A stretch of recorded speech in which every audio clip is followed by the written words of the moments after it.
up on Wednesday edition of Newsline at noon. North Korea's military politburo chief, Choe Ryong-hae, appears to have replaced Kim Jong-un's executed uncle, Jang Song-thaek, as the state's second most powerful man. In a show of solidarity with striking railway workers, a truck drivers' union has refused to carry cargo. This move is expected to cause even more disruptions to the nation's distribution channels. Plus, Japan's cabinet has approved a military buildup plan, shifting away from decades of post-war pacifism. Tokyo says the plan is necessary to counter North Korea's nuclear threats and China's growing power in the region. These stories and more on Newsline at noon.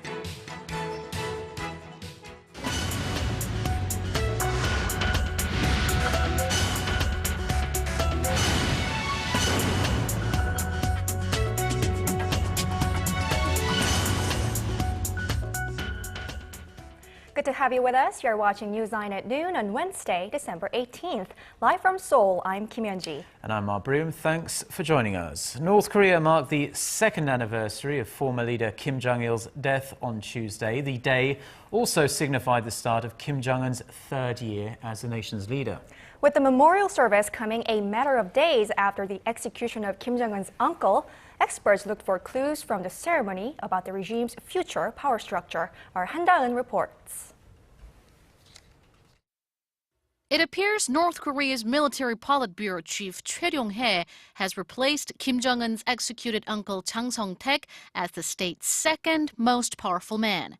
As many had expected, the bureaucrat-turned-military official was seated right next to Kim Jong-un during a national ceremony marking the second anniversary of the death of Kim Jong-il, where he pledged allegiance to the North's young leader.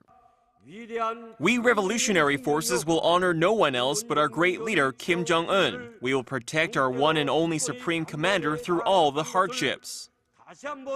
Choe's seat was one seat closer to Kim Jong-un than at last year's ceremony, signaling a promotion. Speculation is also rife that Choe, who is known to be a military hardliner, was one of the main figures behind the expulsion and execution of Jang, who was a moderate. Next to Choe were Chief of the General Staff of the Korean People's Army Lee Young-gil and Minister of the People's Armed Forces Jang Jong-nam. To Kim Jong-un's right was Kim Yong-nam, the president of the Presidium of the Supreme People's Assembly and the nominal second in command, who got the ceremony started with a keynote speech. Prime Minister Park Bong-ju, who is in charge of North Korea's economic reform plans, was seated next to him. Despite concerns that more Jang Song-thaek followers would be purged, some of his former aides were present at the ceremony. But Kim Kyung-hee, Jang's wife and the daughter of the state founder Kim Il-sung, was absent, presumably for health reasons. Although Kim Jong-un's wife Lee Seol-ju also didn't take part, she did make an appearance with Kim Jong-un at the Kumsusan Palace of the Sun, where the bodies of North Korean founder Kim Il-sung and his son Kim Jong-il lie in state. It was Lee's first public appearance since October. Han Da-eun, Arirang News. Staying with North Korea, under the rule of Kim Jong-un, the North has successfully launched a rocket and conducted a third nuclear test. In the last of our three-part series on Kim's first 2 years in power, we look at how far North Korea's nuclear program has come and where it's headed. Our Hwang Sung-hee reports.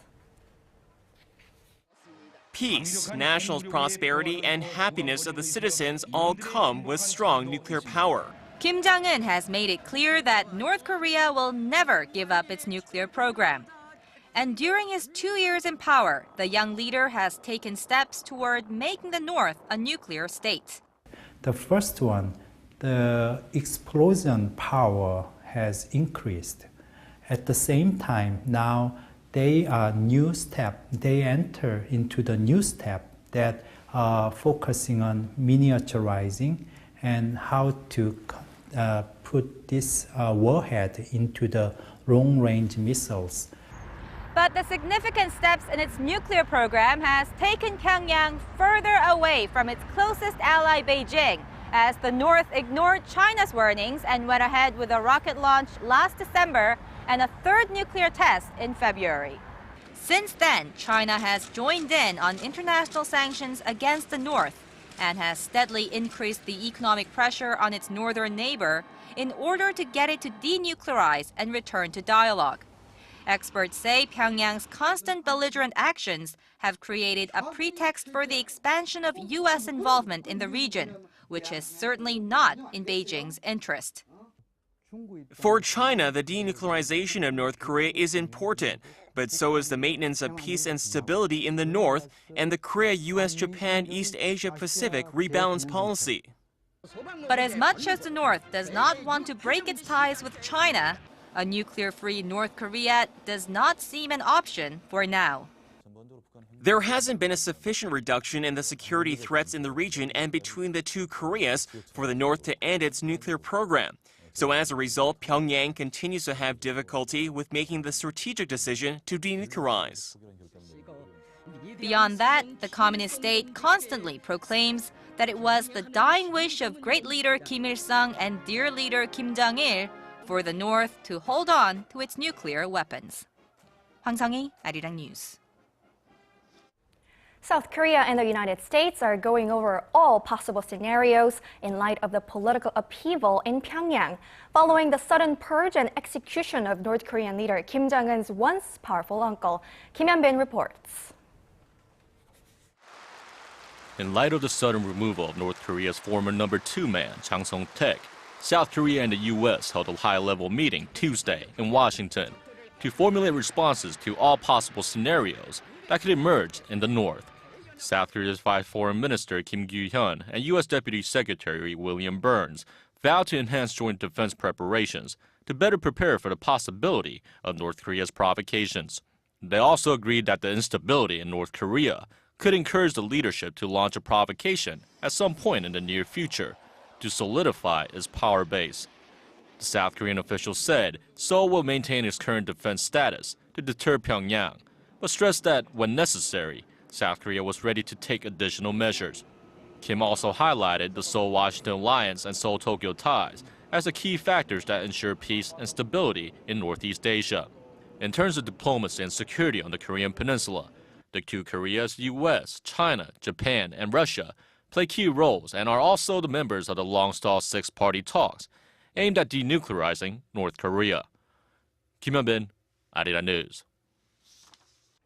Korea and the United States have yet again failed to finalize how to share the cost of stationing American troops in Korea.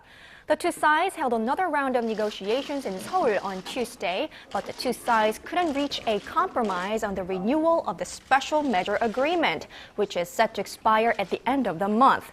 Reports suggest that the main sticking point was the size of Korea's contribution. Seoul is thought to have offered about $825 million, but Washington wants an amount closer to $950 million. The two sides are also far apart on how clearly the U.S. has to show it spends Seoul's contribution. Officials from both sides agreed to resume their negotiations early next month. Turning now to the latest on the nationwide rail strike that has entered its 10th day now. A cargo truck drivers union says it can't absorb all the extra cargo that's gone undelivered because of the strike, and a Seoul subway union has reached a deal that will keep the trains running in the capital. Shin Se-min reports. The railway strike that has affected commuters and businesses nationwide continues to expand.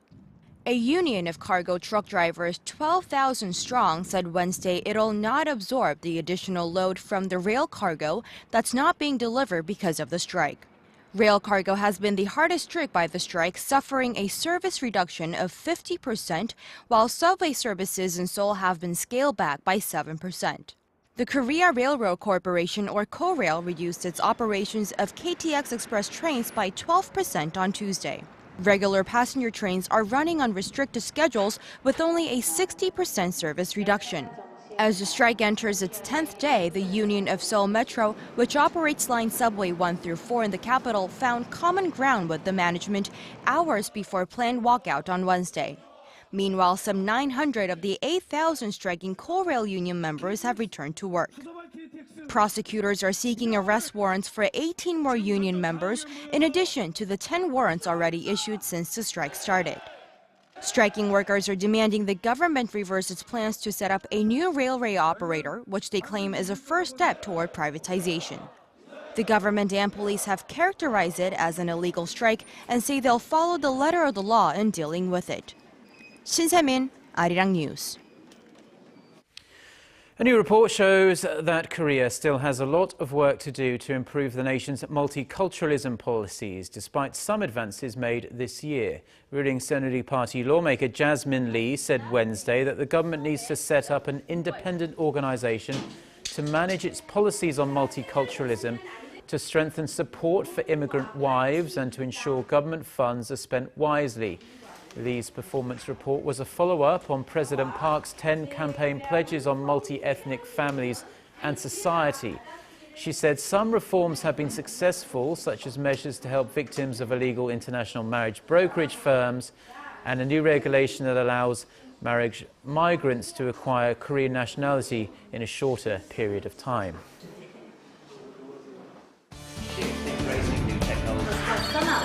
For your fill of Korean and international news. Join Chae Yu-sun and Mark Broom every weekday at lunchtime. Newsline at noon. Plenary session this Wednesday and vote on the government restructuring bills. Shifting from decades of pacifism, Japan's hawkish Shinzo Abe administration has unveiled sweeping upgrades to the country's military forces. While Tokyo says the move is in response to growing military threats from China. Our Park Ji-won has more. The Japanese cabinet approved its new defense policy package on Tuesday. The package includes a 10-year national security strategy and 5-year military buildup plan.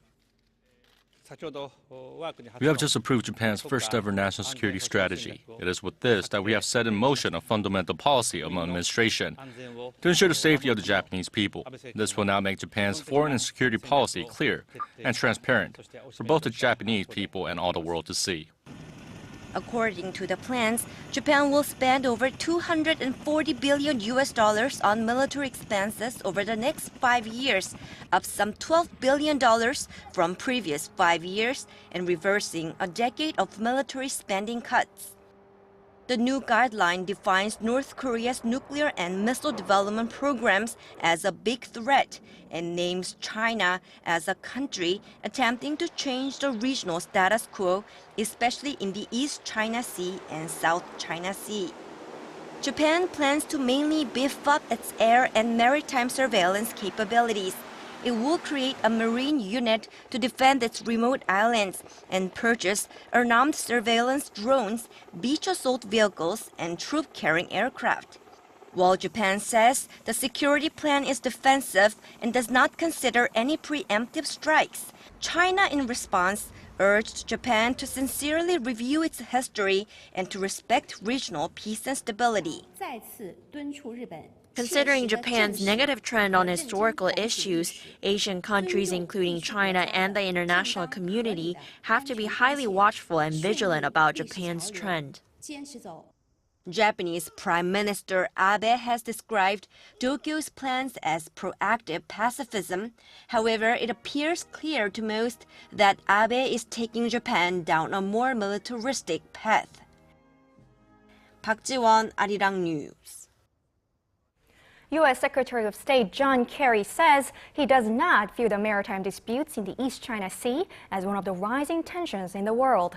Looking to cool the uneasiness in the region over China's recent unilateral decision to set up an air defense zone, Kerry said efforts to strengthen security in Southeast Asia were part of a normal process to help allies defend themselves better. He added that maritime disputes between countries should be resolved peacefully, and the U.S. would speak out when a country such as China took unilateral action that raised the potential for conflict. Kerry, who is currently in the Philippines, travels to the typhoon-ravaged city of Tacloban on Wednesday. Typhoon Haiyan, which slammed into the Philippines on November 8th, killed more than 6,000 people and displaced 4 million. Russia has agreed to buy $15 billion of securities from its cash-strapped neighbor, Ukraine, essentially bailing the country out. Moscow will also supply Kiev with natural gas at a knockdown price. Our Connie Kim reports. Dealing a blow to Brussels in its tussle over Ukraine, Russian President Vladimir Putin has inked a deal with his Ukrainian counterpart, Viktor Yanukovych, under which Moscow will buy $15 billion worth of Ukrainian government bonds and slash the price of natural gas supplied to the country. Ukraine will be able to purchase gas from Russia's mostly state-controlled Gazprom at $268 per 1,000 cubic meters, which is roughly 30% lower than its previous price of $400. The deal signed in Moscow Tuesday comes after Ukraine said it needed at least $10 billion to avoid bankruptcy. The two leaders say the agreement will be mutually beneficial and reverse the decline of trade between the two countries. In Kiev Tuesday, some 50,000 pro-European Union protesters gathered in the city's main square, saying the Russian bailout will harm the country's independence. Leaders of the opposition parties coordinating the protests said they will continue on with their demonstrations. The protests were sparked by the government's last-minute decision to suspend plans to sign an integration pact with the European Union in favor of closer ties with Russia. Connie Kim, Arirang News. Ahead of its announcement Wednesday, the Federal Reserve is debating whether the U.S. economy is strong enough to start scaling back its massive stimulus program. Forecasters are divided as to whether the Fed will start tapering its $85 billion a month bond purchases that have kept the U.S. economy above water in recent years. The U.S. economy is showing mixed signals at the moment, lending itself to the uncertainty. The number of people in work grew by more than 400,000 in the October and November period, but inflation is running at just 1.2% compared to a year ago, which is well below the Fed's 2% annual target range. Some analysts warn that a decision to start tapering too soon could lower investor confidence and send markets into a tailspin. Many people take some sort of vitamin pill or supplement in the hope that it will stave off illness or help them live a healthier life. If you pop these pills, you may want to think again, though, as new research shows vitamins are nothing more than a waste of money. Kim Min-ji reports. This editorial, published in the Annals of Internal Medicine, says most supplements do not prevent chronic disease and could just be a waste of money. The authors of the editorial, titled "Enough is Enough, Stop Wasting Money on Vitamin and Mineral Supplements," found that multivitamins do not prevent heart-related illnesses, nor do they have an effect on slowing cognitive function in the elderly. The editorial summarizes the results of 3 studies on the effectiveness of multivitamins. One of the studies, conducted by researchers at Harvard University, examines the effects of vitamins on memory function. The study was conducted over a span of 12 years with roughly 6,000 men aged 65 and over. One group took a daily multivitamin, while the other was given a placebo. But the results were the same for both groups. Another study by Johns Hopkins University looked at the role of multivitamins in preventing heart attacks that involved more than 1,700 people. The people were divided into 2 groups and were given either a multivitamin or a placebo for 5 years. Likewise, the results showed that multivitamins did not help prevent heart attacks, strokes, or premature death. Both studies, they said, no, you weren't. The multivitamin did not help protect you against dementia and did not help to protect you against having a heart attack. The pharmaceutical industry has already lodged its objections to the findings. They say the results do not apply to the general public, as people have different diets, and that multivitamins address nutritional deficiencies that people fail to get from food. Kim Min-ji, Arirang News. Now, Korea's movie industry is about to smash yet another record. The number of cinema tickets sold so far this year is forecast to surpass 200 million for the first time ever later this week. Our Connie Lee has the details on how most of this year's biggest draws have been homegrown movies. From the comedic and romantic to the more dramatic and thrilling. No matter the genre, more Koreans are watching movies these days. So just how many did they watch at the theaters this year? 5개 정도 본 것 같아요. 2013년도에는 영화 2편밖에 안 봤어요. 10편 정도.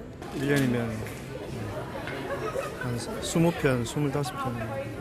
According to recent numbers, each person in Korea watched an average of 4 movies at the theaters this year. This figure comes from the Korean Film Council, which says that the number of movie tickets sold so far in 2013 is expected to reach 200 million this week. The 200 million ticket milestone is very significant because it shows that the Korean movie industry has the potential to expand and grow even more. And by the end of this year, it'll surpass that number, posting a new record for Korea. By the end of 2013, we predict that about 210 million tickets will have been sold. Considering Korea's population of 50 million, that's a lot of tickets sold.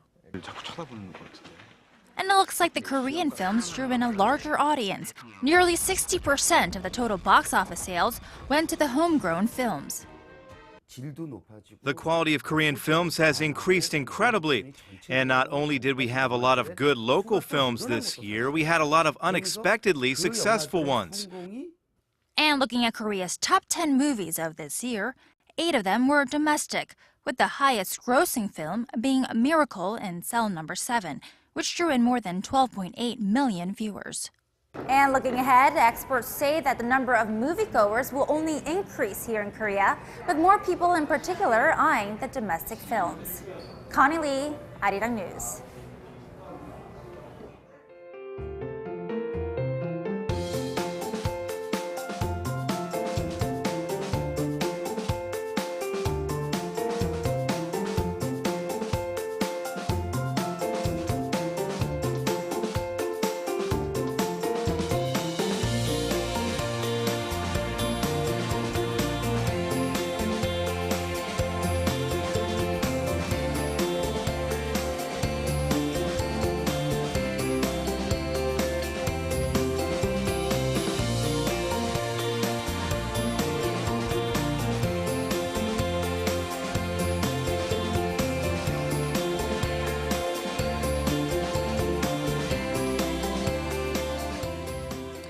Lots of good recycling ideas there, and it's that time in the newscast where we get a check on the weather. And I must say, Yeonji, the temperature seems to have got a little bit milder over the last couple of days, which is nice. Do you like that? Oh yeah, certainly. Yeah, I've been wearing this thick jacket, but now I feel much lighter. You can almost go out in a t-shirt now, almost, I guess. But now we're going to go over for an update on the weather with our very lovely weathercaster, Jian, who's standing by. Hello there, Jian. Well, hello there, and thanks for that, Mark. Well, for today, we should see even milder temperatures than yesterday, with afternoon highs of around 5 degrees Celsius in the Seoul metro area, and I hope that's a good news for all of you. And it looks like the upper parts of the nation will be seeing a good amount of sun today, while down south we'll have some passing clouds during the day. Meanwhile, the snow on the east coast will continue throughout the day, and they can expect up to 5 centimeters of snow before the day is out. So please take precautions on facility maintenance if you're in those regions, and drive with extra caution out on the roads. Now, those of us in the central region will have to enjoy the mild weather while we can, because another brutal cold snap will move in tomorrow. So we'll wake up to a low of 6 below zero. That's 4 degrees lower than today. And the cold front will put temperatures into negatives even during the day. And it looks like the freezing weather will linger throughout the weekend, so we gotta get ready for that. But today should be fairly mild, so let's take a look at the readings for today. Well, morning low in Seoul started off at -3, but the afternoon high in Seoul will peak at 4, while Gwangju and Busan should get up to 8 respectively, with a patches of sunshine. Now let's see how other regions are looking. It looks like Jeju will see a high of 9 in the afternoon. Daejeon and Dokdo will see highs of 7 and 5, while another freezing day is in store for Mount Kumgang at -6. Now that's all for Korea, and here's the global forecast for viewers around the world.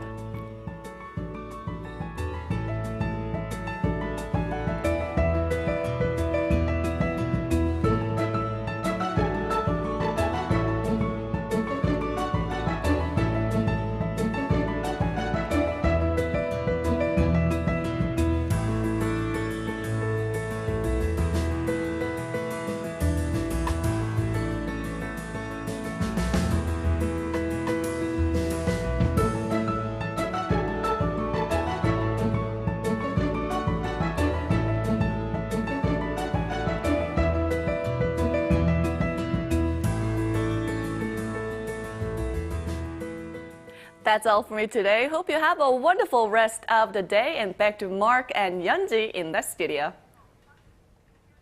Thank you very much, Jian. Well, I guess it isn't really T-shirt weather after all. But not quite yet. No. Well, that wraps up this Wednesday edition of Newsline at Noon. Join us again at the same time tomorrow. We'll be bringing you more stories making headlines in Korea and around the world. That's right. We'll have more news updates coming up at 2 p.m. Korea time. Thank you for watching.